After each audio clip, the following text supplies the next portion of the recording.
Le damos la bienvenida, buenas tardes, buenas noches para los que están en Europa, a todos a este nuevo encuentro del Club de Lectura. En esta oportunidad contamos con la alegría de nuestro expositor invitado, Emilio Goronat Márquez, que es profesor en la Facultad de Humanidades, Educación y Comunicación de la Universidad Abad Oliba Seu de Barcelona.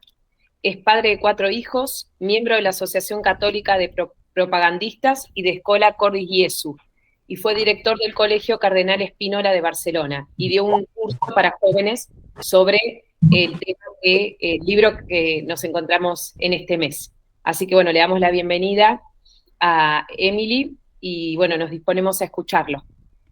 Muy bien, pues muchas gracias por la invitación y una sorpresa, ¿no? Poder estar en Argentina y en Barcelona a la vez y parece que en tantos lugares, ¿verdad? Compartiendo esta preocupación y este gusto por encontrar verdades que nos iluminen en nuestra vida en los libros. Bueno, y me han pedido que comentemos algo sobre este libro, Los desheredados, de este autor francés, François-Xavier Bellamy, que tiene sobre todo, e imagino que esta es la experiencia vital que le ha llevado a las reflexiones que él expone en este libro. Esta experiencia vital es la de profesor de instituto. No sé ustedes cómo lo dicen en Argentina. En Francia dicen lycée, el liceo. Es estudiantes de secundaria, de bachillerato, que se preparan para entrar en la universidad. Y entonces es precisamente esta experiencia la que le produce un profundo sentimiento de tristeza y de desolación.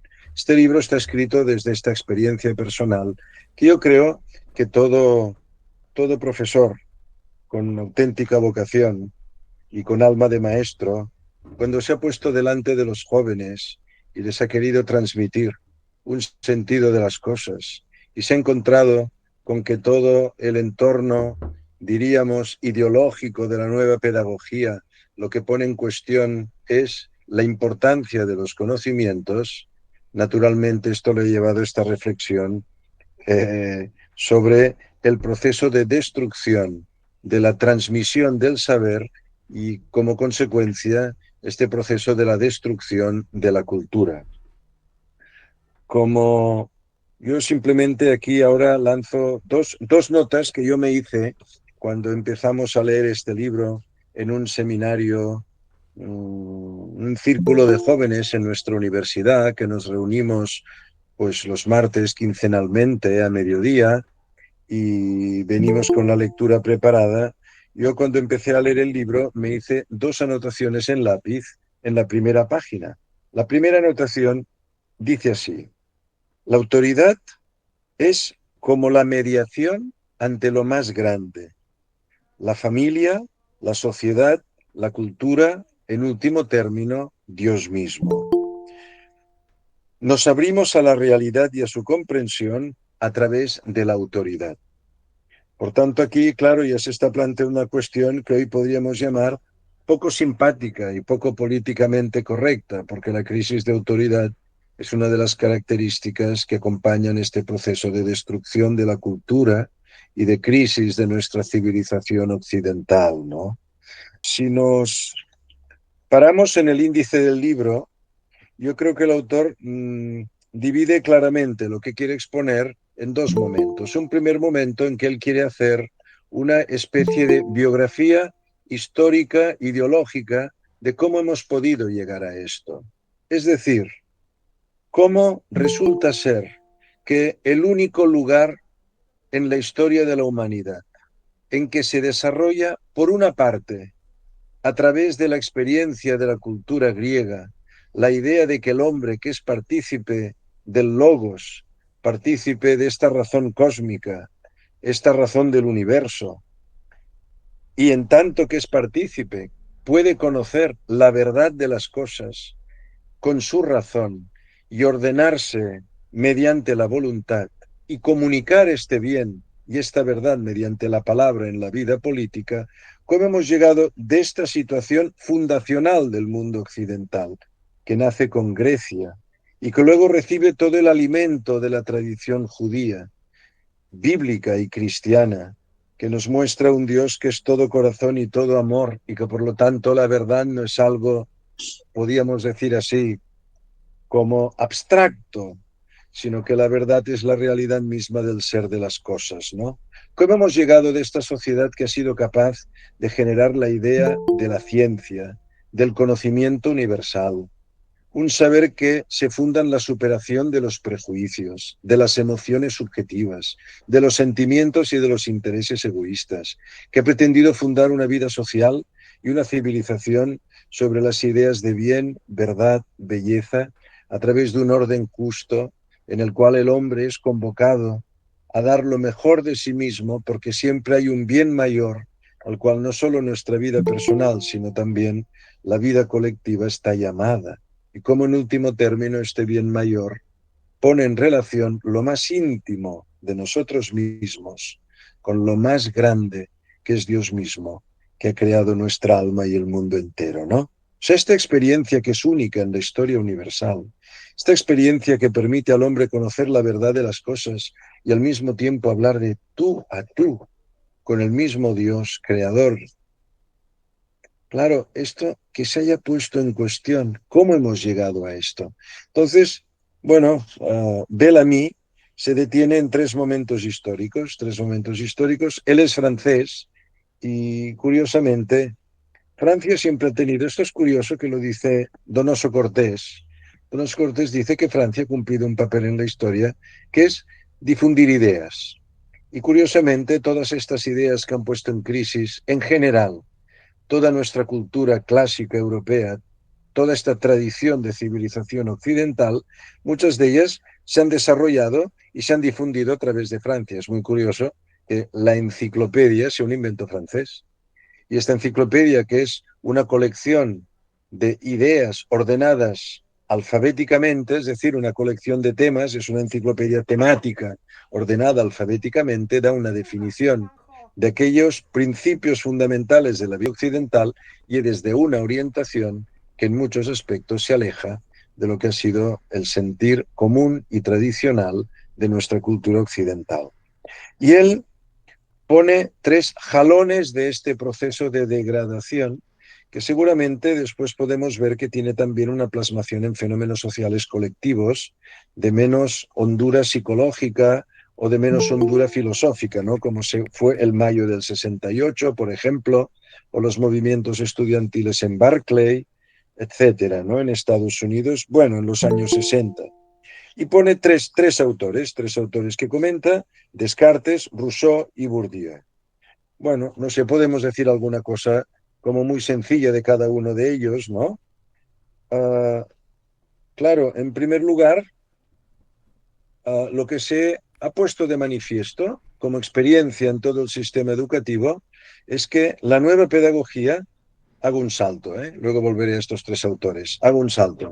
Esta pedagogía contemporánea ha puesto en cuestión el valor de la transmisión del saber.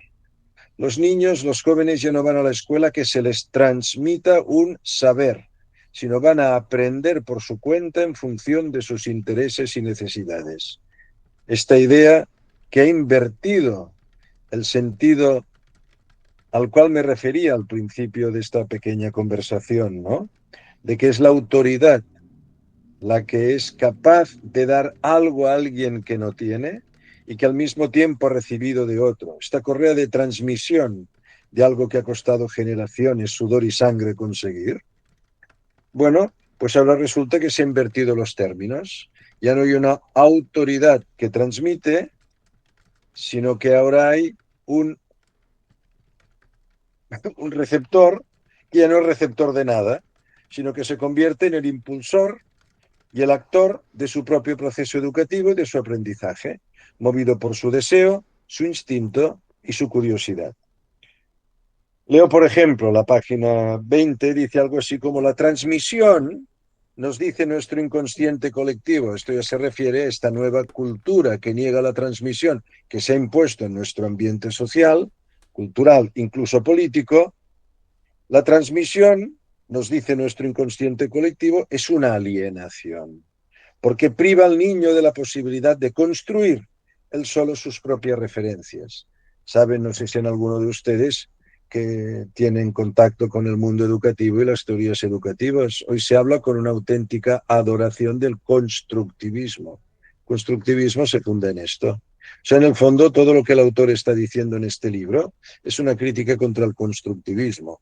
Esta idea de que es el sujeto que construye, porque la transmisión es una alienación, es decir, es una suplantación del yo creador por el yo que se crea desde fuera. Y claro, todo lo que viene desde fuera es algo peligroso para el propio yo. Por eso nos impide, dice aquí, impide al niño tomar sus decisiones y adoptar individualmente sus valores. O sea, cada uno de adoptar individualmente sus valores. La transmisión es una alienación, porque sometiendo al niño a la influencia de una autoridad que se cree creadora, le impide ser el autor de sí mismo. La transmisión es una alienación. Y así lo van repitiendo, dice, todos los formadores de los institutos de formación de maestros, etcétera. Por tanto, la escuela se ha convertido, según ellos, en un lugar de opresión. Pone entre comillas un sistema militar, hospitalario y carcelario. Una estructura que tendría a la vez rasgos de cuartel, de hospital y de prisión. Es la idea que se tiene cuando se ridiculiza en tantas ocasiones la educación tradicional, poniendo estas características que muestran el carácter alienador, opresor de la escuela. Y en cuanto a la familia, no puede ser más que una fuente de reproducción castradora. Esto es Freud. Esto es Freud. ¿Mm? Bueno, primera cosa que yo creo que va recogiendo bastante bien la idea del autor. La escuela es el lugar principal donde se deforma el carácter del niño, esta natural disposición del niño a moverse por sus intereses e inquietudes de esta. El niño aprende en ella a no ser más él mismo. Por eso la escuela destruye la personalidad del niño. El relativismo cultural es el choque teórico que ha despertado a Descartes y le ha impedido creer demasiado firmemente en lo que había sido transmitido.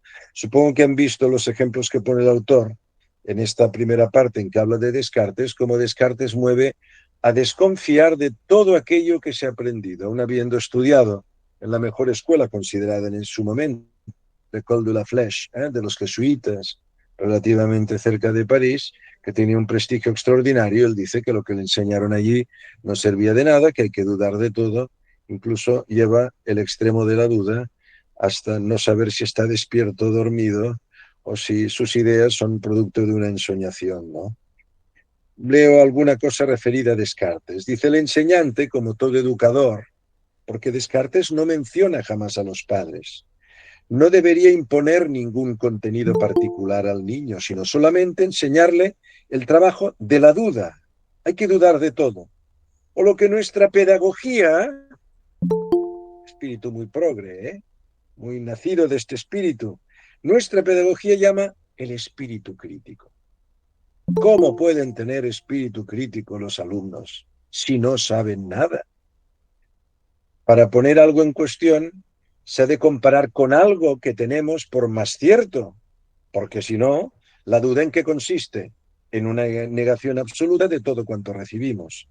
Por esto, cuidado con esto del espíritu crítico, porque pues yo creo que más bien es una afirmación engañosa que lo que mueve es a sospechar de todo. Y el espíritu de sospecha no es creativo, es más bien destructivo y mueve al hombre a quedarse en soledad, en la eterna duda sobre todo. Aprender a dudar más que a creer, a desconfiar más que a adherirse, a destruir para convertirse en autor de su propia construcción, más que a conservar lo que otros hayan podido construir antes que nosotros. Bueno, se imagina uno que tuviera que levantar la civilización por sí mismo, ¿verdad?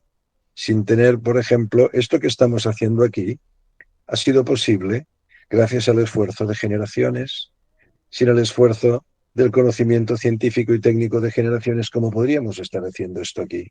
Y además estar tranquilamente aquí mientras tenemos agua corriente, electricidad, más o menos los trenes funcionan y sabemos que podemos salir a la calle y mantener un cierto orden y respeto entre nosotros. Esto creemos que se puede construir desde cero. Una cosa muy, muy bonita de considerar. Newton, que se le considera el padre de la física moderna, Newton que es bueno, es muy admirable, ¿no? Que él pudiera llegar a explicar toda la mecánica del universo por una sencilla fórmula, ¿no? Esto de que la fuerza con que se atraen dos cuerpos es directamente proporcional a su masa, inversamente proporcional al cuadrado de la distancia. Con una sola fórmula explica todo el movimiento y la mecánica del universo. Bueno, más allá de que esto sea cuestionable o no, es admirable. Y entonces alguien le preguntó, ¿cómo ha podido usted llegar a una cosa tan grande, tan elevada, tan precisa, tan concreta y tan sintética? Y entonces Newton, que no era nada tonto y tenía una gran formación humanística, contestó con una frase de Bernardo de Chartres, que dice, nosotros vemos más lejos porque estamos subidos a hombros de gigantes. Estos gigantes son los que nos han permitido hoy en día, por ejemplo, estar aquí y tener calefacción. No sé, ahora ustedes van hacia el verano ya, ¿verdad? Y van a empezar a tener calor. Aquí ya vamos hacia el otoño y el invierno, pues prontito ya por la noche nos hemos de tapar. ¿Eh? Claro, poder hacer esto, el hombre primitivo no lo podía hacer. Es que andamos sobre hombros de gigantes. Esto que dice aquí, ¿eh? Lo que hemos de construir por nosotros mismos. Por lo tanto, estamos llamados a romper con la generación que nos ha precedido, ponerla en cuestión y pensar que nosotros lo podemos crear todo de nuevo, todo desde cero. El cartesianismo inaugura la era de la tabula rasa. La escuela ideal debería ser el primer lugar de la deconstrucción. O sea, vamos al colegio y a la universidad a cargarnos la autoridad de los padres, la familia, el sistema, la economía, la cultura, la ciencia, todo ha de ser puesto en cuestión. Un lugar de deconstrucción, concebida como una prenda de libertad en la búsqueda de la verdad y como la posibilidad mantenida por el niño de ser realmente él mismo, es decir, de disponer de sus propios conocimientos. Bueno, esto es lo primero que él dice, ¿no? Descartes, pues propone esto. El segundo autor de este desaguisado de la cultura contemporánea es Rousseau, que es curiosamente el padre de toda la pedagogía contemporánea. Todos citan a Rousseau como si fuera una especie de revelación bajada desde el monte Sinaí, ¿verdad? Dice, leo también literalmente y comiento brevemente, en las líneas del Emilio, vaya, se llama, yo me llamo como él o él se llama como yo, ¿qué le vamos a hacer? Pero no pensamos igual. En las líneas del Emilio leemos bastante más que eso. Es un verdadero programa, un proyecto pedagógico que se ha realizado con toda la exactitud que permite un sistema tan estructurado como el de la educación nacional. Leyendo este tratado nos damos cuenta de que lo que se considera a menudo, y esto lo quiero remarcar, porque todos nos estamos quejando, el sistema educativo ha fracasado. Yo veo en España nunca se ha gastado tanto dinero en educación como en los últimos años. Y existe una conciencia colectiva muy honda de que el sistema educativo ha fracasado. Bajísimos niveles de comprensión de texto, bajísimos niveles de expresión escrita y oral, dificultades con el cálculo, ignorancia supina.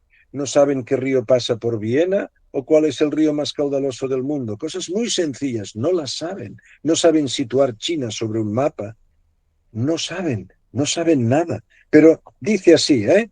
Nos lamentamos de esto. Leyendo este tratado, nos damos cuenta de que lo que se considera a menudo como un fracaso de la educación contemporánea es en realidad un logro, el éxito completo de una teoría perfectamente explícita, la del rechazo absoluto de la transmisión de los conocimientos.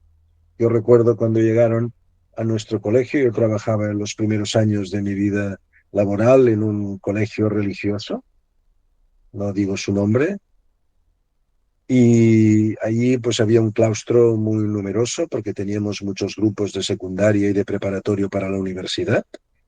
Muchos miembros del claustro ya eran doctores y otros eran catedráticos de instituto, cosa que en España entonces era una cosa difícil y muy prestigiosa. Entonces llegaron los apóstoles de la reforma educativa. Recuerdo que una de las cosas que más llamó la atención es la insistencia en que nosotros no debíamos transmitir conocimientos, porque, y lo ridiculizaron de este modo, lo que nosotros hacemos en el aula es, y lo simularon así, coger un cubo, llenarlo de agua y echarlo. A ver quién coge y quién se moja con ese saber que echamos, como poniendo en ridículo el hecho de la transmisión del saber, de compartir con los alumnos una reflexión sobre la realidad y de hacerles llegar algo que por ellos mismos nunca serían capaces de alcanzar. Por tanto, esto que decimos, solo educación ha fracasado, que hemos hecho mal, no. Según el nuevo poder político y pedagógico, este es el modelo de hombre que se ha querido fabricar.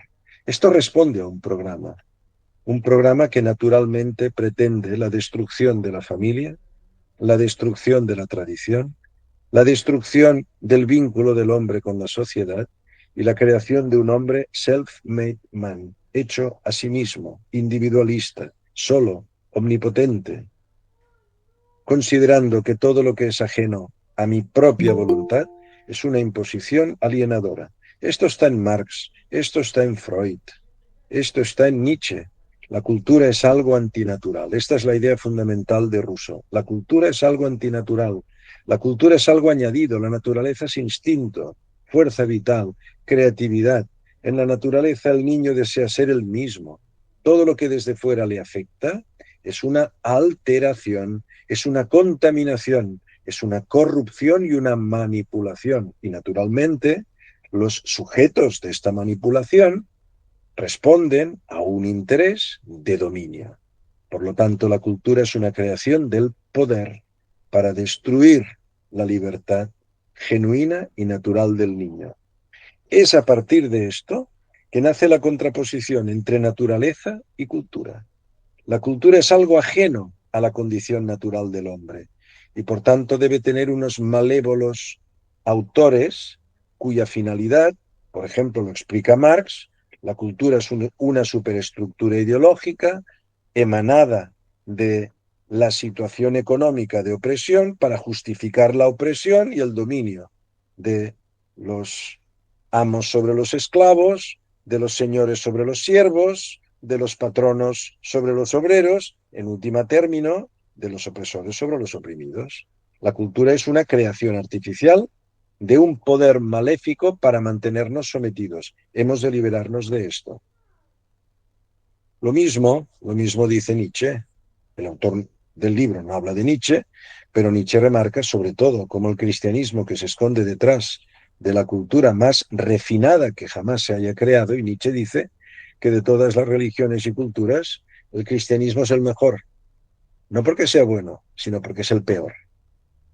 Es el mejor construido como una forma de sometimiento, pero esta vez no es contra Marx. Contra Marx, dice Nietzsche, lo que voy a decir, lo que dice Nietzsche. No es los poderosos que se inventan la religión y la cultura para oprimir al pueblo. No, no, es al revés. Los débiles, la gente incapaz, los esclavos, generan una ideología que condene a los poderosos para vengarse de ellos.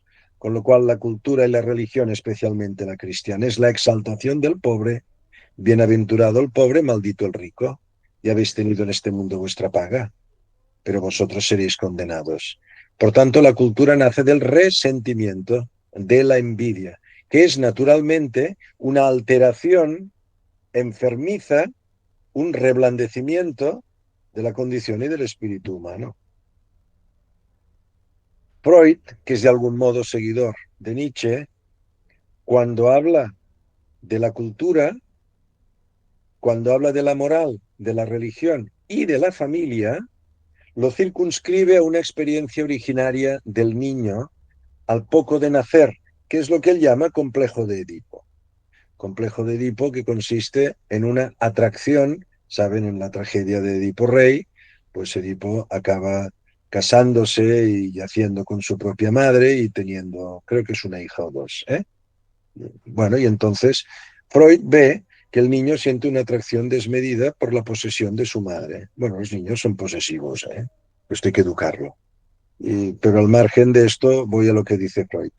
Freud dice que entonces, como la cuestión de la posesión de la hembra es una lucha entre varones, pues hay un varón más poderoso que es el padre. Y entonces el padre, como tiene posesión de la hembra, aparta al hijo. Es decir, ejerce de castrador. El padre es castrador. Con lo cual, frustra en el niño y reprime sus deseos de posesión sexual de su madre, y entonces el niño progresivamente va interiorizando en su propio psiquismo esta idea del padre castrador. Entonces, esto no. Cuando va a hacer una cosa se enciende una lucecita roja. Pipi, pipi, prohibido. Esto no, esto no. Con lo cual va creando una especie de conciencia añadida. Esta conciencia añadida es artificial, fruto de la autoridad castradora del padre. Esto, dice Freud, es inevitable. De ahí nace la familia estable, que es el modelo que hace posible la civilización, un padre, una madre y unos hijos. Y esto en una relación estable de dependencia y de autoridad. Naturalmente, cuando el niño ha integrado la idea castradora del padre, se hace posible la familia. Al hacerse posible la familia, el niño está desarrollando un juicio moral. Esto está bien, esto está mal. Por lo tanto, la familia es antinatural, la moral es antinatural, y lo que de ahí emana, que es un orden social y político, es también antinatural. Entonces Freud dice, entonces, ¿qué hay que hacer? Porque otros promueven la destrucción de estas estructuras. Freud dice, bueno, no hay más remedio que esto aguantarlo. ¿Eh? Porque esto es como Brague, ¿no? El hombre de vivir en esta especie de patología psicológica, soportando una dosis notable de represión, que es la condición para tener una cierta seguridad en la vida familiar y una cierta estabilidad en la vida social, lo cual nos lleva a aceptar un código moral que todos sabemos que es antinatural y que va en contra de nuestros instintos y nuestros deseos, que es lo propiamente natural en el hombre, los instintos y los deseos, no tanto la razón. Consiguientemente, nace la sociedad que está psicológicamente enferma. La cultura es algo enfermizo, es algo artificial, pero es algo que hemos de soportar porque nos produce ciertos beneficios. Por ejemplo, poder estar haciendo esto aquí sin tener que pensar pues que vienen los bárbaros a asaltar nuestra casa y nos roban porque no hay ni ley moral, ni orden, ni sociedad, ni nada, ¿no? O que nuestra mujer nos va a dejar, o mi marido me va a dejar, o mis hijos se van a tirar un tiesto por la cabeza porque no me aguantan como les hago la sopa, ¿no? Por ejemplo. Bueno, pues es la seguridad que tenemos. Es muy curioso esto, ¿verdad? Es la negación de la transmisión, esta negativización de la cultura como algo antinatural. Esto se desarrolla especialmente a partir de Rousseau. Y esto naturalmente tiene una consecuencia que yo creo que educativamente, moralmente, lo vemos en nuestros ambientes de jóvenes. Yo que estoy en la universidad, tal vez alguno de ustedes también se mueve en estos ambientes, ¿no? Leo un fragmento del Emilio. Un fragmento del Emilio. Dice así: el Emilio no sabe el nombre de la historia, ni qué es la metafísica, ni la moral, le importa todo un rábano. Bueno, esto lo digo yo. Conoce las relaciones esenciales del hombre con las cosas. Esto para qué sirve, esto cómo se hace, pero nada de las relaciones morales del hombre con el hombre. ¿Cómo se ha de comportar el hombre con su semejante? De esto no sabe nada. Apenas sabe generalizar ideas o hacer abstracciones. Ve cualidades comunes en ciertos cuerpos sin razonar sobre esas cualidades en sí mismas. No busca en absoluto conocer las cosas por su naturaleza, sino solo por las relaciones que le interesan. ¿Esto para qué sirve? Esto ya no me es útil, esto me conviene para esto que puedo hacer. Un puro utilitarismo. Y ahora añade una cosa que me parece que define precisamente cada vez más el alma de las jóvenes generaciones y ya de muchos adultos. Dice así: no aprecia lo que es extraño más que en relación a él. Subo al autobús, hay un asiento libre, me siento yo. Veo una persona mayor o una persona con bastón o una mamá que llega un bebé en brazos. No, a mí yo no sé nada de las relaciones morales con los demás. No aprecio lo que es extraño más que en relación a mí. Yo, a mí. Se considera sin tener en cuenta a los otros y encuentra bueno que los otros no piensen nada de él. La gente pasa de mí. pues esto está bien, que pasen de mí. Y así yo puedo hacer lo que quiera, vivo como quiero, visto como quiero y me comporto como quiero. ¿Quién es usted para decirme algo? Porque cuando corriges a alguien en un ambiente público diciendo, hombre, yo creo que podías ceder el asiento a esta señora mayor. Oiga, ¿quién es usted a mí para decirme algo? Incluso muchas mamás, mamás jóvenes, porque ya pertenecen a estas generaciones corrompidas, que cogen a su nene, lo sientan en un asiento, cuando los nenes no pagan billetes y la norma es que el niño vaya sentado en las rodillas de su mamá en los medios públicos hasta que no tenga cierta edad, y si usted se atreve a decirle algo, por ejemplo, hombre, este niño debería ir en brazos de usted porque aquí hay una persona que necesita de este asiento y además el niño está poniendo los pies sobre el asiento y está merendando con un bocadillo o un sándwich que tiene mucho aceite y está ensuciando el agarradero donde se van a poner, hombre, por favor señora, mire usted que es un niño. Respuesta: encuentro bueno que los otros no piensen nada de mí. ¿Y usted quién es para decirme yo cómo educo a mi hijo? Es esto, ¿eh? Esto es ruso. No exige nada de nadie. Oh, yo no espero nada de nadie. Y no cree deber nada a nadie. No espera nada de nadie. Nadie me transmite nada. No creo deber nada a nadie. Estoy solo en la sociedad humana. Solo cuenta con él mismo. ¿Cuál es uno de los grandes dramas del estado emocional y espiritual de las nuevas generaciones? La soledad. La soledad. Una soledad infinita, una soledad de profunda tristeza. No importo a nadie, pero antes nada me ha importado ni nadie me ha importado. Solo yo y solo yo. ¿Y cuántos padres educan y crían así a sus hijos, verdad? Bueno, yo creo que hay otro autor, si alguien quiere después comentar algo al respecto, Bourdieu, un autor, bueno, esto de la pedagogía y de la escuela, pues es en el fondo la transmisión del poder de una clase social sobre otra, más que la elevación del individuo, ¿no? Bueno, yo me salto esto de Bourdieu, no sé si ustedes quieren decir algo después, porque quería comentar otras cosas también, aunque básicamente el libro todo el tiempo está girando sobre estas mismas ideas, ¿no?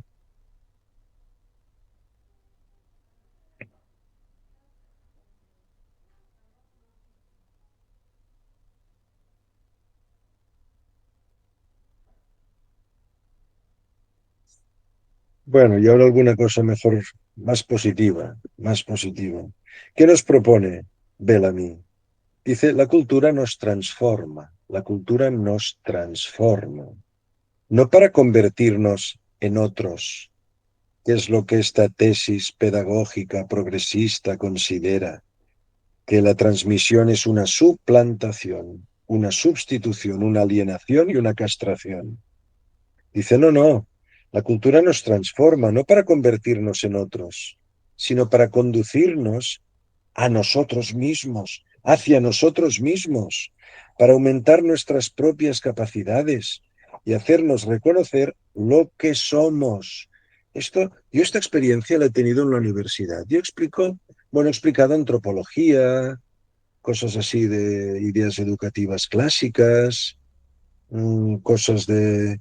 Bueno, y una cosa que me sorprende mucho es que los chicos hoy llegan a la universidad sin tener prácticamente ninguna formación religiosa y ninguna formación literaria sólida. Entonces, una de las cosas que yo hacía es explicarles, leíamos Edipo Rey, Edipo Rey, ¿no? Y cómo buscaba el bien y la justicia de Tebas y al mismo tiempo se descubría sometido a un destino absurdo que le obligaba a haber cometido crímenes y abominaciones cuando él, en el fondo, abominaba de esos crímenes. Por eso, estando en Tebas, busca quién cometió el crimen del regicidio, su propio padre. Esto, y al final, como Edipo lanza un clamor contra los dioses, porque considera que se ríen de él. porque él ha intentado luchar contra el destino y contra el destino no hay nada que hacer.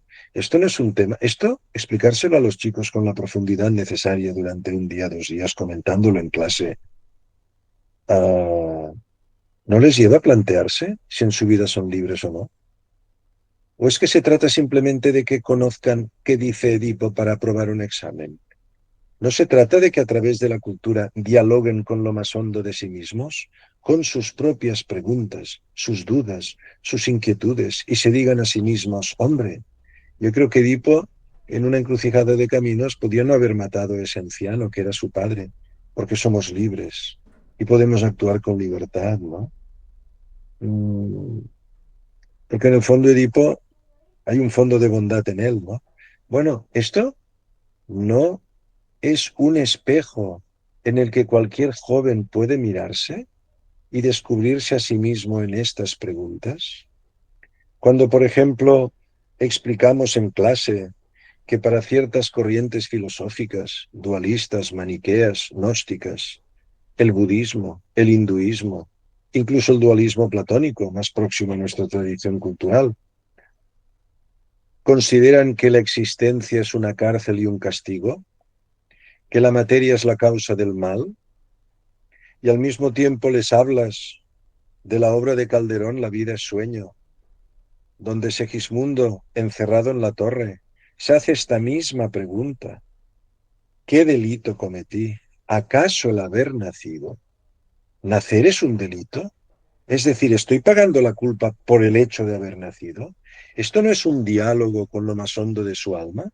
Cuando uno tantas veces se ha atrevido a decir a sus padres, ¿por qué me trajiste esta mierda? Perdón, que lo diga así, a esta mierda de mundo. No me preguntasteis si me trajisteis a la vida por la fuerza.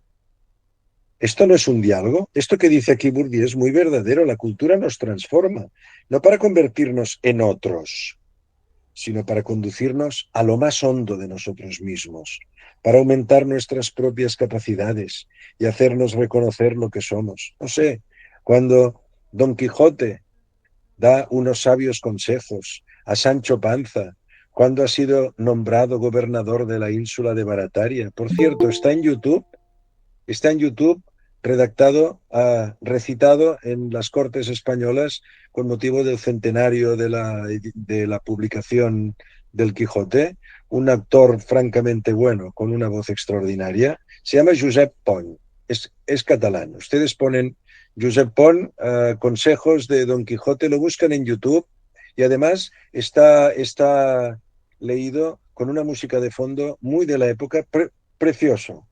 Bueno, uno escucha estos consejos. ¿Esto es suplantación de tu personalidad? ¿O esto es una consideración de cómo debiera el hombre afrontar la situación de poder que le puede ser confiado y al mismo tiempo juzgar a los poderosos, a los cuales está por deber de obediencia sometido? ¿Esto no es una reflexión sobre la relación del poderoso consigo mismo y de el gobernado por el gobernante? ¿Esto es solo para aprobar un examen? Bueno, hay profesores que lo hacen así, pero yo creo que todo lo que transmitimos de cultura a a los chicos, a los hijos, debe ser precisamente con el ánimo de que con eso dialoguen con ellos mismos y por tanto se haga un diálogo a tres. Yo, mi duda y eso que me ponen delante como un espejo de mis inquietudes. Y esto es la cultura. Si no hay transmisión, no hay diálogo con nada. Y el diálogo es lo que nos hace. Dice, cada hombre debe buscar más allá de él, página 102, cómo llegar a ser auténticamente él mismo para desarrollar su humanidad y conquistar al mismo tiempo su singularidad. Esto es cierto, pero solo la cultura ofrece esta posibilidad. El camino entre yo y yo mismo pasa necesariamente por la intermediación de otro. Somos gracias a otros. Otros nos han ayudado a ser lo que somos. Por eso existe el sentimiento de gratitud. Gracias a aquel soy más yo mismo, gracias a esta cultura, a esta persona que me ha transmitido. El camino entre yo y yo mismo pasa necesariamente por la intermediación de otro, por la mediación de esta herencia que nos transmite una humanidad que en el trabajo de las civilizaciones se encamina también hacia ella misma e intenta ser siempre un poco más humana. Bueno, vamos bien de tiempo. Tenemos aún unos minutos, ¿no? Sí, sí. Sí, bueno, muy bien. Luego habló el autor, en esta segunda parte del libro, pues de lo que él cree que es importante llegar a ser por la transmisión de la cultura. Dice, por ejemplo, atacar a la cultura es el modo más seguro de atacar a la humanidad. Por esto, la destrucción de la transmisión, la destrucción de la tradición, la destrucción de la idea de que el maestro ha de no solo transmitir para que sepan, como quien dice, de memoria para aprobar un examen y acumular conocimientos, como lo acumula, qué sé yo, un disco duro de un ordenador, ¿no? Atacar la cultura es el modo más seguro de atacar a la humanidad, porque el hombre se hace hombre dialogando con otros hombres, dialogando con Calderón, dialogando con Platón, dialogando con Lope de Vega, dialogando con Shakespeare, dialogando con Tolstoy, dialogando con Aristóteles, dialogando con Santo Tomás, dialogando con Buda, dialogando con los profetas bíblicos, dialogando con Cristo, dialogando con Dios mismo, porque el alma crece en diálogo consigo mismo. Y el alma en diálogo consigo misma siempre son tres. Siempre son tres. Yo, mis dudas y la verdad. Siempre. Atacar a la cultura es atacar a la humanidad. Y más aún, al hombre. Así se esclarece la increíble profecía lanzada por Heinrich Heine. Allí donde se queman los libros, se termina por quemar a los hombres. Fíjense cómo en la escuela clásica y tradicional los niños no mataban niños. En la escuela moderna, y esto lo vemos en Estados Unidos y ya lamentablemente no es en Argentina, esto ya ha llegado a Europa. Niños que matan niños a la salida del colegio, ¿no? De vez en cuando aparecen estas noticias tan profundamente escandalosas. Claro, empezamos destruyendo el saber, destruyendo el acceso a la verdad, metafóricamente dice Heinrich Heine. Empezamos quemando libros y dicho sea entre paréntesis, poniendo ordenadores en las aulas. No sé cómo los llaman ustedes, computadoras o poniendo mecanismos electromagnéticos en las aulas, quemamos los libros, libros fuera, papel fuera, acabamos quemando a los hombres. Está bien visto esto. Allí donde se queman los libros, se termina por quemar a los hombres. De hecho, la deshumanización del hombre comienza cuando se le arranca de la cultura, cuando se le aleja de ella. Quien no ha recibido palabras para expresarse, no le queda más que la vía de la violencia. Esto está muy bien visto. ¿Por qué crece la violencia en nuestras ciudades? Es muy sorprendente que la difusión de las nuevas pedagogías ha generado un espíritu de ánimo tal en los jóvenes que en los colegios y en los ámbitos comunes aumenta la violencia de los jóvenes. Es una cosa sorprendente en nuestras sociedades occidentales. Quien no ha recibido palabras para expresarse, no le queda más que la vía de la violencia, la brutalidad de la barbarie. Ahí tenemos todo lo que le queda al hombre cuando ha desertado de la cultura. Por supuesto, toda civilización no podrá arrancar del corazón del hombre su capacidad para hacer mal. Esto es así. No existe, ¿eh? Solo cuando el universo se ha transformado por la acción sobrenatural de Dios al final de los tiempos y todo se ha renovado y veamos un cielo nuevo y una tierra nueva y todo mal se ha vencido, entonces sí, pero ninguna civilización podrá arrancar del corazón del hombre la capacidad de hacer mal. El más erudito de los pueblos o de los individuos no está preservado de las tentaciones del odio y la violencia. ¿Cómo trataban los romanos a sus esclavos? ¿Cómo trataban a los vencidos? Todos los pueblos, ¿cómo han tratado a sus inferiores? Incluso a las mujeres. La cultura, por desgracia, no siempre impide que el hombre sea inhumano. Es así. La cultura no puede llegar a tanto, porque hay cosas que no hace la condición cultural y natural del hombre, no hace la gracia. Pero la incultura sí le impide ser humano. Podemos ser más humanos y aún así no extirparemos del corazón la posibilidad de obrar el mal. pero sí que está claro que sin la cultura no somos humanos. No somos humanos. Oigan, cuando los españoles llegan a América, llegan a América, lo que vieron allí en muchos ámbitos, llegó a sospechar que aquellos seres humanos no tenían alma, no son humanos, porque abandonaban a sus hijos y cometían infanticidio y tenían relación, en fin, bueno, ¿no? La barbarie de la selva. Y se inició en la Sorbona, se decía que no tenían almas humanas. Y en España se defendió que tenían almas, que tenían que ser elevados en su condición de civilización, tenían que ser evangelizados, tenían que ser mostrados como hijos de Dios y llamados a una felicidad eterna y a una justicia justa en este mundo, bien ordenado, bien regulado, con estudios, universidades, imprentas. Esto responde a este ánimo. Es que el hombre con cultura, claro que no es el cielo, pero es que sin cultura no es humano, no es humano.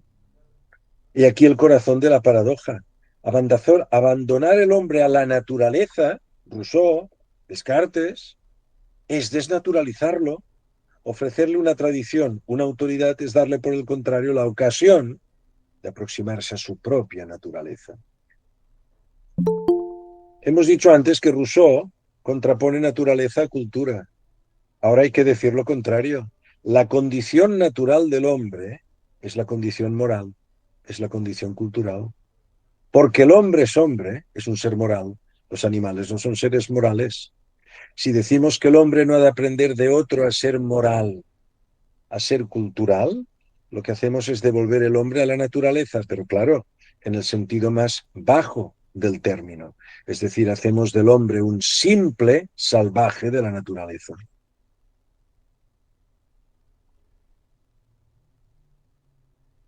Todo es uniforme para aquel que ignora, todo es singular para el que conoce. ¿Verdad que cuando uno ama mucho la música sabe distinguir entre Beethoven y Brahms? Beethoven, Brahms, hombre, se parecen, sabe distinguir. Cuando uno es ignorante, todo esto le parece un rollo, todo. Vivaldi, Bach, todo es todo lo mismo, es un rollo. Y esta música que a mí me sirve para expresar mis instintos, esta es la buena, todo lo demás. ¿Ven? Esto que dice aquí, cuando el hombre no tiene cultura, todo le es igual, todo le significa, diríamos, nada en función de sus deseos y sus intereses. En cambio, para el que conoce, todo es único y singular. Hoy en día que se ha puesto de moda viajar, todo el mundo viaja a todas partes. Todo el mundo viaja a todas partes, lo pisotea todo, lo invade todo, todos los museos, hay que estar, hay que haberlo visto, pues si no lo ves no eres nadie. Y la gente le dices, pero hombre, ¿tú sabes distinguir entre, qué sé yo, el Renacimiento italiano y el Renacimiento norteeuropeo? Entonces, ¿qué narices vas a ver tú en un museo? ¿Tú sabes distinguir entre el gótico cisterciense y el gótico flamígero? Entonces tú, cuando entras en este monasterio o en aquel otro, ¿qué estás viendo? No sabes distinguir. Para distinguir hay que tener finura de espíritu. La finura de espíritu se desarrolla en este diálogo de nuestro yo con la cultura. Así pues, las diferencias no son visibles, sino es por mediación de la cultura. La cultura nos muestra, ¿ves? Observa esto es distinto. Esto expresa una realidad humana distinta de esta otra, y ambas realidades humanas son verdaderas. Has de saber distinguir entre esto y esto. Distinguir es lo propio del hombre fino de espíritu, del hombre elevado. En el orgullo de la posmodernidad, que no quiere ser precedida por nada, estamos preparados hoy para sacrificar nuestra herencia sobre el altar de la deconstrucción. Hay que deconstruirlo todo. La idea de hombre hay que deconstruirla, la idea de mujer hay que deconstruirla. Es toda esta ideología woke, es la ideología de género. Ahora, esto está prohibido criticarlo, porque cuando uno dice lo que dice la ciencia, le acusan de ser contrario a la libertad, ¿no? Que solo hay dos cromosomas, XX, XY, no hay dos sexos, no hay más que dos sexos. Todo lo demás son deseos e inclinaciones subjetivas que no tienen ningún fundamento en la realidad, ¿no? Pues este tipo de cosas hay que deconstruirlo todo. ¿Qué es el hombre? Pues lo masculino es una creación cultural. Bueno, Yo no niego que hay aspectos de la masculinidad que tengan referencias meramente culturales. Pues en un determinado momento la masculinidad era, pues qué sé yo, tener muchas hembras sometidas. Y en otro momento la masculinidad es el espíritu caballeresco. Claro, esto es cultural, pero esto no quiere decir que no exista una naturaleza de lo masculino o una naturaleza de lo femenino. Entonces todo hay que deconstruirlo, ¿no? Pero cuando hayamos quemado todos los libros, aun cuando sea en nombre del mejor de los mundos, también habremos comenzado a quemar nuestra propia humanidad. Ese mundo de incultura e indiferencia, promesa del cumplimiento de una libertad absoluta, podrá ser el de un salvajismo todavía inédito e incluso más amenazante, ya que por esta misma incultura seremos incapaces de percibirlo a medida que nos vaya atrapando. Cuando el hombre se sumerge en el mal, no ve que está en el mal. Cuando el hombre ve que se ha destruido todo, no ve que vive en medio de las ruinas. Los hombres que precedieron el hundimiento del Imperio Romano, esta Roma que duró prácticamente, pues no sé, 1000 años, ¿no? No llega. No se daba cuenta que estaba asistiendo al hundimiento de un mundo. Hoy la gente en Occidente no somos conscientes que estamos asistiendo al fin de una civilización. No somos conscientes. Vivimos así como la cosa más natural del mundo, que todo sea relativo, que todo sea opinable, que todas las formas de vida son legítimamente buenas. Esto, cuando estamos sumergidos en este relativismo propio de la indiferencia, esto hace al hombre incapaz de subvertir la situación, como quien dice darle la vuelta a la tortilla o darle la vuelta al calcetín.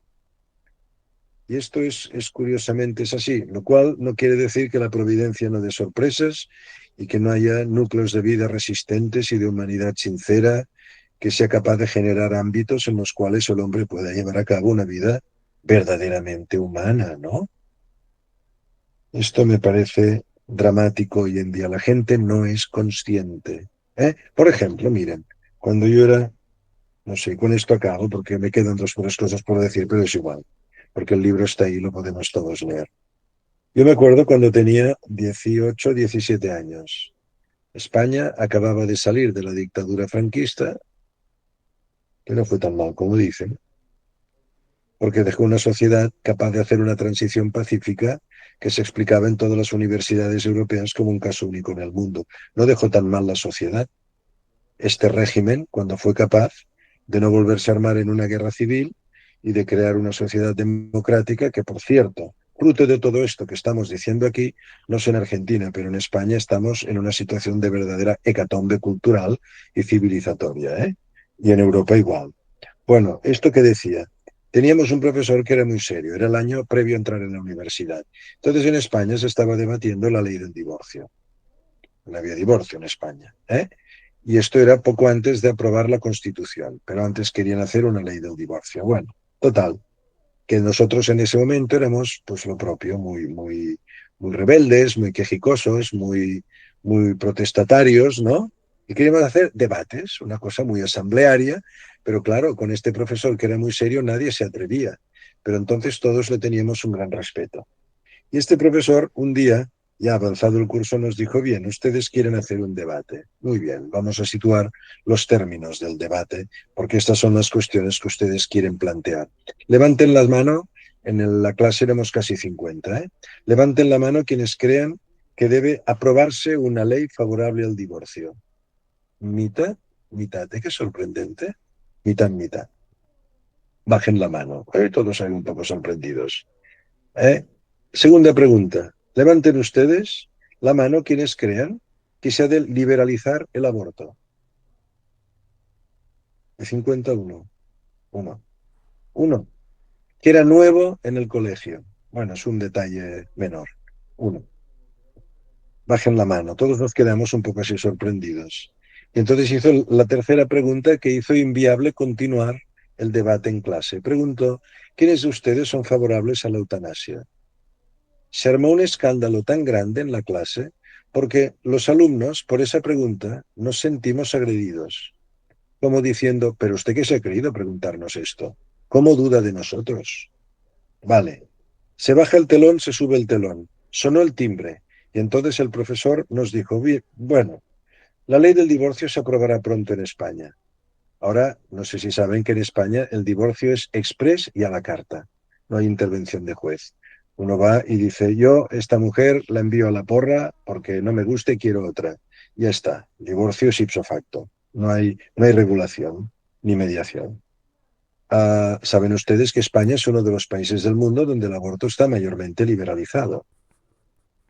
Y en tercer lugar, España ha sido de los países más, entre comillas, avanzados en la implantación de la eutanasia. Pues este profesor nos dijo, ustedes verán llegar a España el aborto. Gran rumor en clase. Y además, la eutanasia. Yo, gracias a Dios, ya no estaré para verlo. Y ahora resulta que esta misma pregunta, si la hacemos en las aulas en la universidad, todos, sin excepción, dicen que el divorcio se ha de reconocer como un derecho. Todos, incluso los que van a misa y se declaran pro vida, creen que ha de existir una cierta forma de regulación del aborto en ciertos casos. No van a decir no, aborto no. Y en tercer lugar, la eutanasia, hombre, esto vale. ¿Qué ha pasado mientras tanto? Esto que dice aquí. Por esta misma incultura seremos incapaces de percibir esta barbarie a medida que nos va atrapando. Este cambio de criterio y de juicio es el resultado de vivir sumergidos en una atmósfera, la mayoría de las veces fomentada por el poder a través de los medios de comunicación y la escuela, que ha adoctrinado en estas nuevas ideologías, que hace a la gente que tome por natural lo que antes habíamos considerado no solo inmoral, sino como signo de inhumanidad y de barbarie. Y es normal.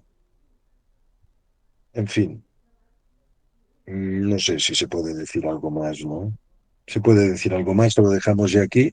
Preguntan ustedes y si quieren comentar, Muchas ¿les gracias, parece? profesor, por su De nada, exposición. Dios.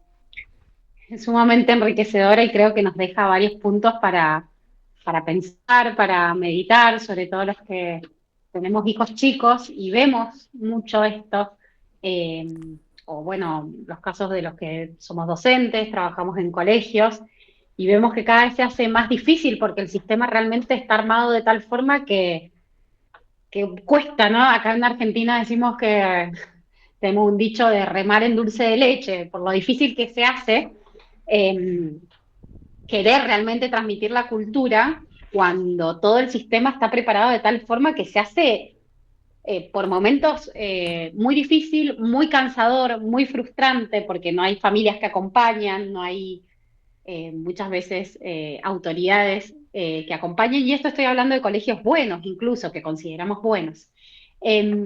Antes, bueno, si alguien tiene alguna pregunta para hacer, yo quería hacerle una pregunta de cuáles serían los pasos para revertir esto, desde la familia, sobre todo como papás. ¿Cuáles son los primeros pasos que deberíamos dar para volver a transmitir la cultura, ¿no? Para realmente ser una generación que, aunque sean nuestros hijos, podamos transmitirle la cultura?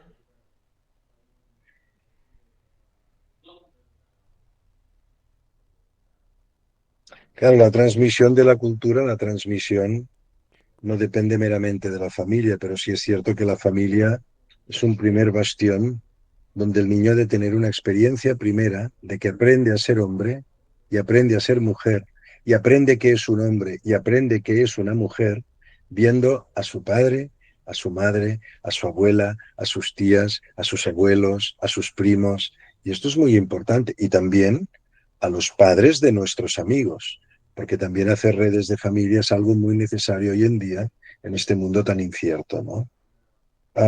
Bueno, lo primero es tener muy claro que la familia es un castillo inexpugnable y tener muy claro en ese castillo qué es pernicioso y qué no es pernicioso. Hoy en día, por ejemplo, los móviles, no sé cómo le llaman ahí, los celulares o portátiles, o no sé, se han introducido en la vida de las familias y cada uno tiene su aparato y se pone ahí a mirar sus cosas, ¿no? Hombre, pues no sé, hacer un combate contra esto. En la familia que sí y que no, pues cuidar la mesa, comer juntos, los días especiales disfrutar juntos de la mesa, alargar las sobremesas, hacer cosas, cocinar juntos. ¿Qué más puede estar presente en ese castillo? Tener cuidado de las personas que nos necesitan. ¿Qué personas nos necesitan? Pues nosotros que estamos en el castillo salimos al auxilio de estos combates que hay que llevar pues en estas llanuras que nos rodean, ¿no? Y luego no tener miedo a ejercer la autoridad. Cuando es sí, cuando no es no. Yo veo que cada vez hay más padres que titubean. Seguramente también porque hay menos hijos. Esto mi mujer que es maestra me lo comenta. Hoy los padres han perdido referencias. Porque antes todos crecíamos en un ambiente en el que había niños por todas partes. Y cualquiera podía decirle a un niño, esto sí, esto no se hace, esto niño, que no te lo... Esto venga por aquí y ahora toca, venga, no llores tanto, venga, ahora tal. Claro, ahora los papás están como desconcertados porque no tienen Jaime, tráeme que te referencias a corrijo. su alrededor. Y las referencias que tienen, todas ellas Tráemelo de la proceden, en lengua. muchos casos, de fondos de carácter ideológico, ¿no? Los derechos del niño, el derecho del niño a ser feliz y todo este tipo de cosas que hemos comentado así, que la familia represora. Claro, los papás están asustados porque además están convencidos que los papás pueden hacer que el niño sea feliz.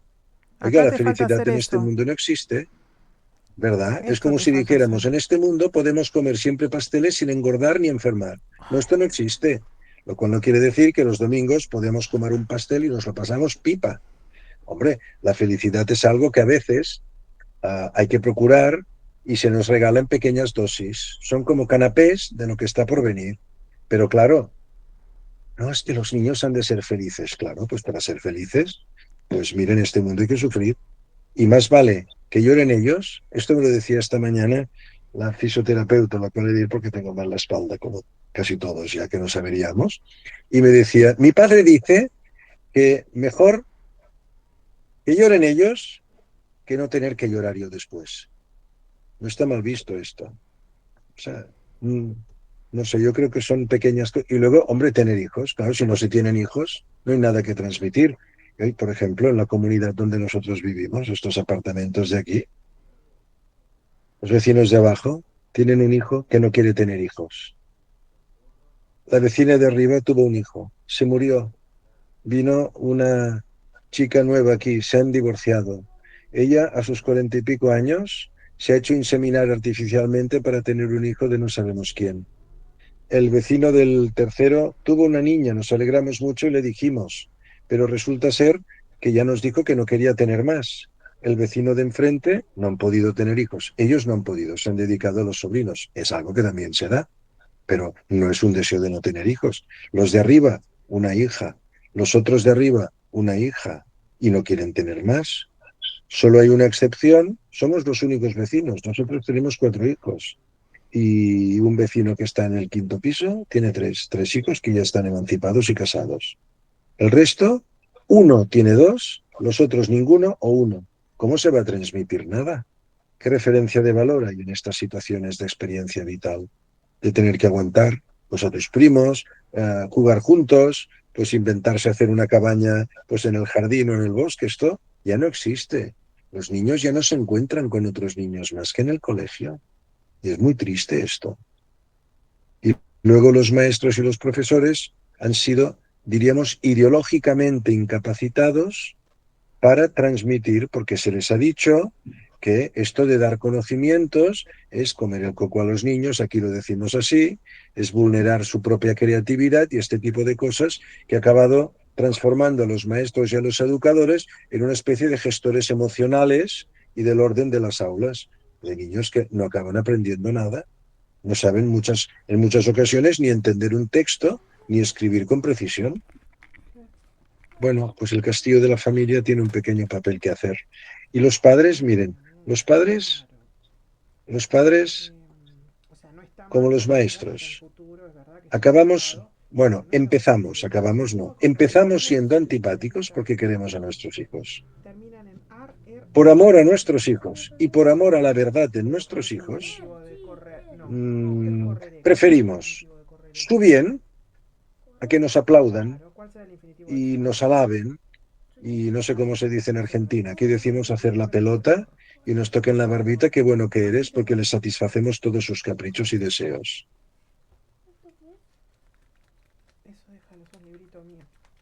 Muchas gracias, profesor. Bueno, damos ahí. Miriam, sí. No sé si sabe el profesor que en la Argentina hubo un nuevo Código Civil y en el derecho de familia, en esa parte de familia, bueno, está prohibido castigar a los niños, a los hijos. Así que imagínense el castigo que puede ser que no vas a salir a bailar o que no vas a usar el celular, va el niño y denuncia a sus padres ante el fiscal por abuso. Eso ¿Esto pasa. sigue así con el nuevo presidente que tienen en Argentina? Sí, ¿O sí. esto lo quiere cambiar? No. Sigue, es así. Sigue así, está Sigue en el siendo así. Código Civil. El Código Civil fue, que tenía 4.000 y pico de artículos, lo dejaron a 2.000 y pico, 2.500. También se agregó a eso el Código de Comercio, se redujo, como usted ve, muchísimo los artículos, y entonces en la parte de derecho de familia se puso esto, y bueno, modificar un código, bueno, modificar un artículo es bravo porque hoy en día el niño tiene derecho a todo y los padres a nada. Bueno, esto es Eso lo que se dice sabe. la ley. Eso es Sí. lo que dice la ley. Lo que los padres han de tener claro es lo que dicen ellos en casa. Y esto desde pequeñitos, ¿eh? Este refrán que dice al arbolito desde pequeñito.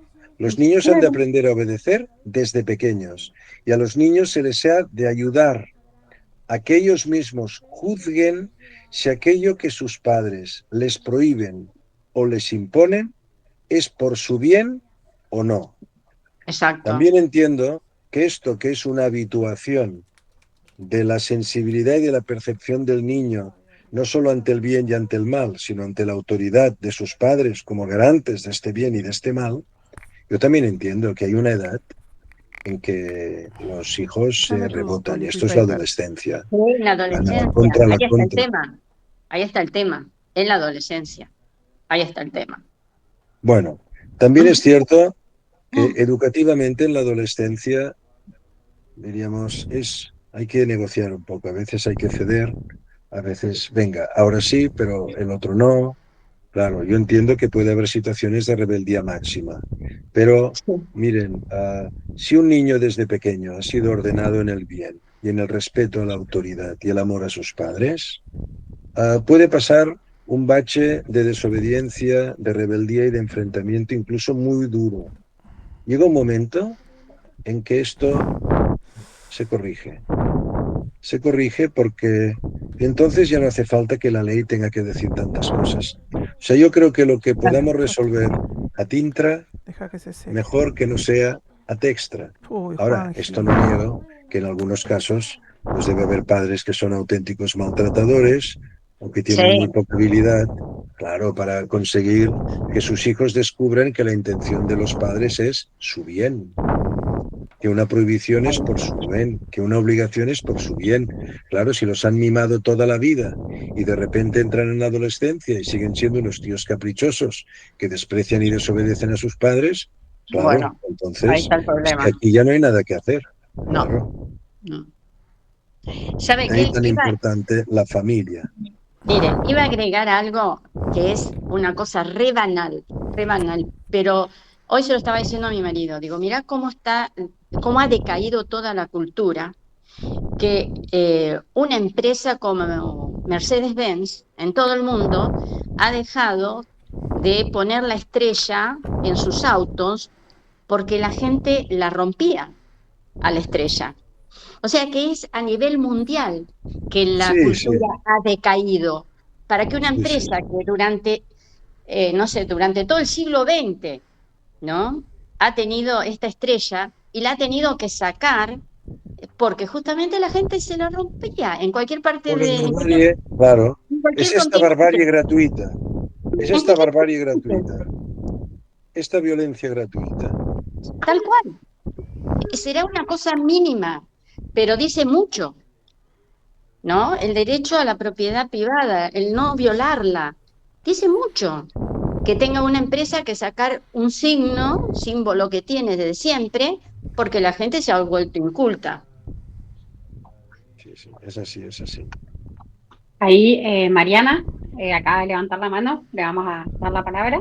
Gracias, Miriam. Bueno, una maravilla el libro y una maravilla lo que habló el profesor, la verdad que me encantó.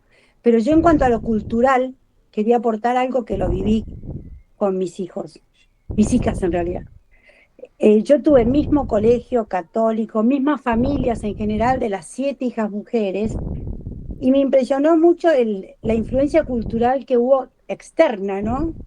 Porque hubo las 4 más grandes, eran de una manera las familias, y las 3 más chicas, que había nada más que había 2 años entre las 4 y las 3 más chicas, hubo un abismo cultural, con las mismas familias, mismo colegio.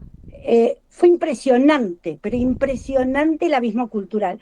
Tanto que empezaron a haber problemas de género, más ideológico que práctico, ¿no? Pero que era una cosa que cuando nos habían hablado en las 4 más grandes de ese tema, a nosotros nos había parecido un divague. Y con las 3 más chicas había ese tema. O sea, el tema cultural fue impresionante, con una diferencia de 2 años entre un grupo y otro, con las mismas familias, mismo todo. Bueno, nada, eso solo que lo viví yo y me impresionó. Es que el proceso se acelera, ¿eh? El proceso se acelera. Estamos en caída libre. Y esto se nota en las aulas y se nota en las familias entre los primeros y los últimos hijos. Hay una debacle tremenda. Y es así, ¿eh? El mundo se acelera. Es así, estoy de acuerdo. Esto se ve en todo el mundo occidental, que hay una aceleración de este proceso de descomposición cultural, moral, espiritual, incluso psicológico. El hecho de que vivamos en un mundo que aboca al hombre a la soledad, a la ausencia de sentido y de significado en las cosas, porque no se les ayuda a ver la verdad de las cosas y de la vida, esto hace que el hombre cada vez haya más depresiones, cada vez se consumen más estupefacientes, porque el hombre necesita huir de una realidad que no soporta. Es que el hombre no soporta su soledad. Y la cultura contemporánea ha abocado al hombre a la soledad. Esta soledad de Descartes, esta soledad del buen salvaje de Rousseau, esta soledad del hombre que puede cuestionarlo todo, porque piensa que todo lo que viene de fuera es alienador, en vez de ser algo que te alimenta a ti mismo y te ayuda a ser tú mismo, ¿no? Es que hemos olvidado, o sea, a veces lo decimos en broma, pero hemos olvidado que tenemos ombligo. Es decir, que nuestra vida es esencialmente una dependencia. Dependemos. Y depender es bonito. Y además Dios nos ha dado la libertad de poder elegir de quién queremos que nuestra vida dependa más intensamente, ¿no? Porque claro, elegimos marido, elegimos mujer, elegimos forma de vida, elegimos a nuestros amigos, ¿no? Y es bonito pensar que nuestra vida sin ellos, ¿qué sería de nosotros, no? ¿Qué sería de nosotros? Pues es así. Perdón, Sí, ¿puedo Miriam. decir algo? Hace un par de años, cuando los obispos, hará 10 años más o menos, que los obispos argentinos se reunieron con el Papa Francisco, describieron a los niños argentinos como niños huérfanos de padres vivos. O Está sea muy que hay bien visto eso. ¿eh? Sí, sí, está bien visto. Una carencia total de paternidad, de autoridad. Es tremendo, porque esta sociedad posmoderna, ¿qué ha hecho? Ha exaltado el individualismo tan grande, y el materialismo, que los hijos incomodan. Sí, sí. Yo tengo acá una amiga que quiso, en esta ciudad, en Pilar, en Buenos Aires, quiso fundar un colegio de media jornada. ¿no? Para que los niños regresen a sus casas y tengan la tarde con su familia. Y no tuvo quórum, no tuvo quórum, porque los padres quieren sus hijos desde la mañana hasta las 4 o 5 de la tarde en los colegios. Y si los Entonces, pobres niños hubieran ¿qué vida podido de volver a su familia? casa, ¿Qué vida ¿sí? de familia tienen esos niños? No, y digo, y si hubieran aceptado llevar a sus hijos a este colegio, muchos niños, al volver a su casa, se hubieran encontrado solos Claro, hasta bien entrada la noche o bien entrada la tarde. sí, Claro, es así. es así. El hombre moderno se autoesclaviza. Estefanía, ahí que levantó la mano. Estoy esperando para cortar la grabación. Estefanía, no sé si levantó la mano para hacer una Sí, pregunta. lo levanté, pero no sé si se me escucha bien porque estoy No con el doy audio de la más. compu. Sí, se escucha bien. Perfecto. Bueno, hola a todos.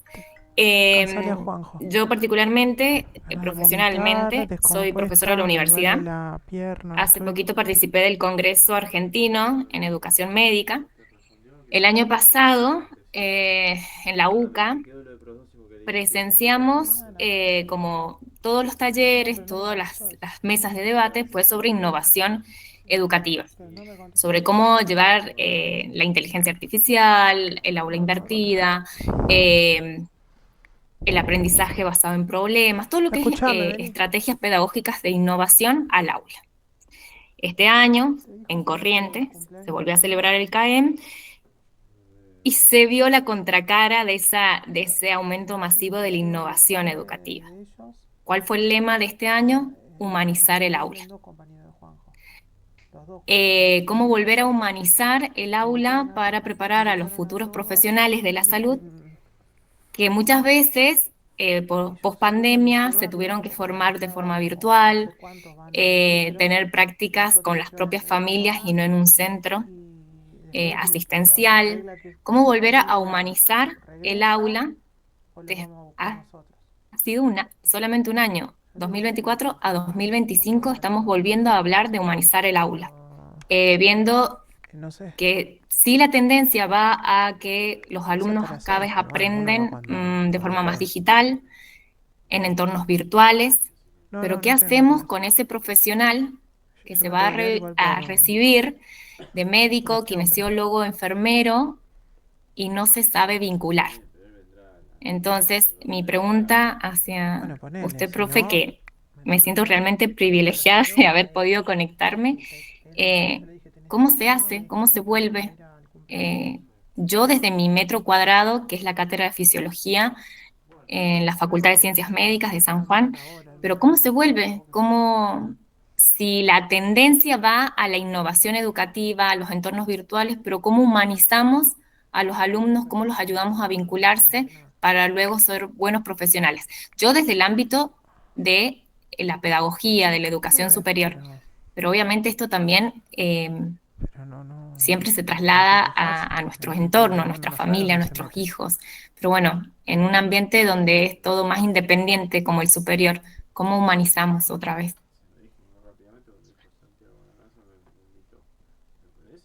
Bueno, mi experiencia, claro que yo explico humanidades y usted explica fisiología en la universidad, pero yo creo que hay una cosa que hemos de tener muy clara.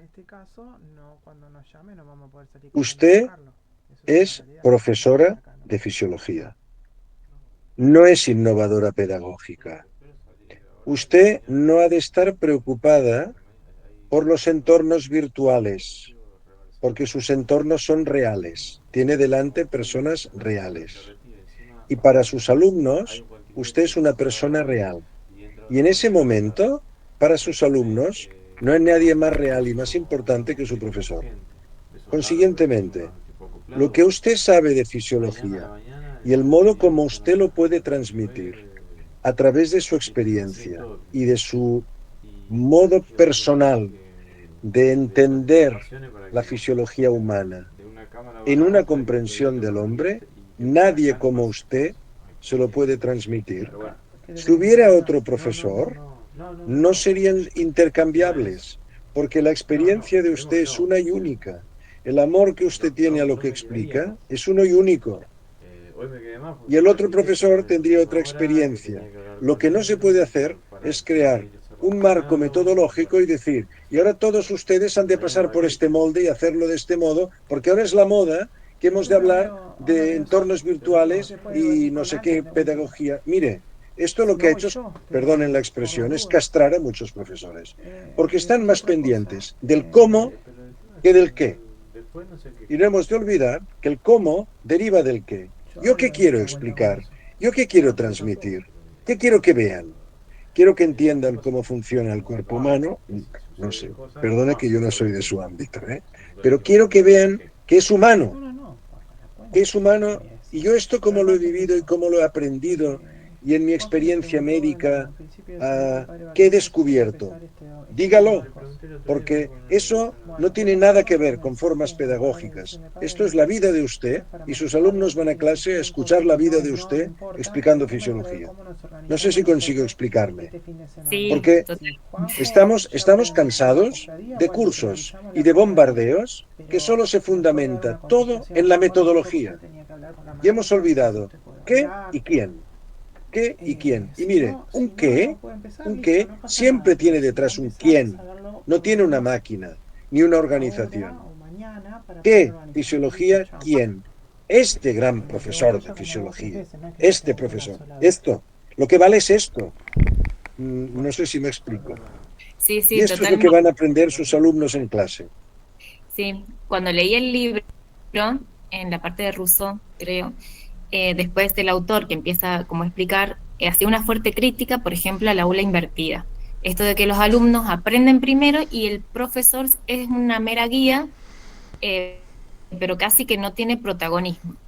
Yo expuse esto en el CAEM, en Corrientes este año, y me saltaron en cruz muchos de los directivos que estaban en la mesa. Les dije que no cayéramos en la trampa rusoniana de creer que somos meros espectadores del aprendizaje de nuestros alumnos, que tenemos que desarrollar en los alumnos otra vez las capacidades de la escucha activa.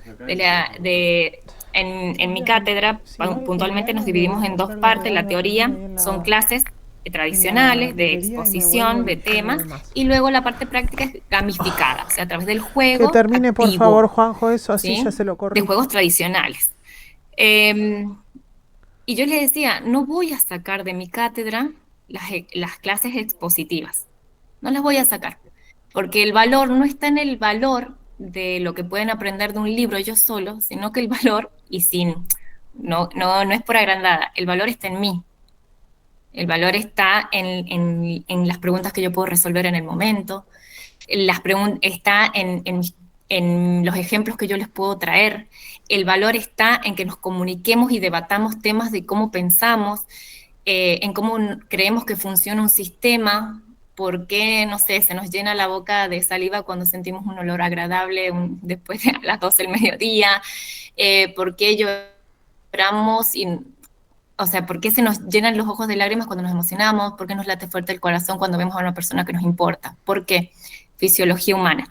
Eso no lo da el libro, y no sé, o sea, eso lo da el libro, pero tal vez lo pueden conseguir del chat GPT, eso tal vez lo pueden buscar en internet, pero no sé si esos espacios virtuales o esos espacios fríos sin vinculación van a enriquecer el conocimiento. No sé si se entiende. Obviamente no tuve mucho quórum en la propuesta.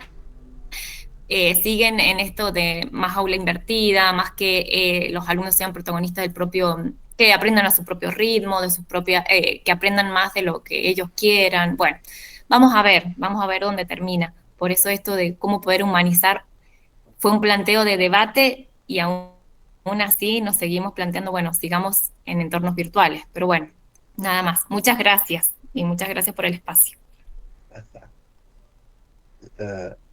Según ha dicho, eran los directivos los que insistían en esto, ¿verdad? Si esto yo lo conozco. Los directivos, por eso son directivos, porque se han sumado a la opinión del poder. Y entonces el poder lo que quiere es esto, y para uno medrar y conseguir ser directivo ha de decir lo que el poder cultural quiere que diga. Por eso es directivo. Pero todos los profesores, una de dos, o objetan, como es el caso de usted, que se atrevió a hacerlo, o bien callan y piensan que eso no tiene mayor sentido. Yo, mire, el profesor es único e irrepetible. Esto que decía Chesterton, los alumnos van a la escuela a hacer primordialmente una cosa, que es estudiar el carácter de sus profesores. Uno ha de estar convencido de que la forma personal como explica lo que él sabe es única, lo ha hecho suyo, lo ha hecho vida en él. Esto no hay ni Wikipedia, ni inteligencia artificial que lo pueda hacer. ¿Cómo este profesor vive esto? ¿Cómo lo transmite? ¿Cómo nos ha hecho descubrir una cosa que quién diría que esto está implicado en la fisiología cuando nos está hablando del sentido moral del enfermo o cuando nos está hablando de la importancia que tiene el respeto del cuerpo? ¿Qué sé yo qué? Como este profesor lo explica, nos transmite vida, vida y significado. Y esto no es metodología, esto es sobreabundancia de vida. Miren, esto es lo que dice Cristo, he venido a traer vida para que tengan vida en abundancia. Y el maestro, que no es más que una pobre copia de lo que es Cristo como maestro, lo que hace es dar vida a los alumnos y da vida de su vida. Cómo ha hecho vivas las cosas que él ha estudiado, ha descubierto y ha experimentado para hacer que puedan revivir en sus alumnos, transmitiendo ese amor a las cosas. Y esto es la función primordial del maestro, y gracias a Dios que los profesores cuando entran en las aulas ni se creen todas estas cosas que dicen los directivos con el culto a la innovación pedagógica, como si eso fuera a depender que salieran mejores médicos, mejores abogados, mejores ingenieros, mejores arquitectos y mejores gobernantes. No es así. El buen gobernante lo es porque alguien le ha transmitido la vida de un buen gobernante. Y esto se hace vivo en uno, y uno es fiel a ese legado, a ese modelo y a ese ideal. Y esto es lo que transmite el profesor. Pues ánimo, ánimo con esto, y no haga mucho caso, ni mire para otra parte cuando le hablen de eso, usted diga, sí, sí, sí, pero usted dé la vida en el aula y dé de lo que usted es, que es lo importante y lo que sus alumnos desean ver, librado al profesor porque ama lo que enseña y lo ha vivido. Profesor, muchas gracias. No queremos robarle más tiempo porque acá en España ya es bastante tarde, así que agradecerle muchísimo. La verdad que ha sido un gusto y esta charla final creo que nos quedaríamos mucho más tiempo, pero bueno, sabemos que ya es tarde y se merece descansar. A ver ahí, María José. Si... No, perdóneme, quería agradecer que concuerdo perfecto. Si es que profesor puede hacer este último mensaje, podría replicar a voz alta en altavoz, pues a por todas partes del mundo, porque acá yo estoy en Perú y vivo lo mismo en 3 universidades distintas. Trabajo en 3 y las 3 me están exigiendo lo mismo. O sea, como parte de mi contrato es ya no va a haber clases expositivas, ya no tipo cátedra, ahora todo es clase invertida, el profesor es una guía, el alumno es el protagonista. Entonces nosotros, bueno, solamente porque me pagan, yo estoy ahí parada, pero no, ya no sé cómo explicarlo, ¿no? Entonces, es una pena grandísima. A veces yo me cuestiono el por qué trabajo, y todavía que estoy en Facultad de Humanidades, ¿no? En Facultad de Humanidades y nos vamos contra el ser humano.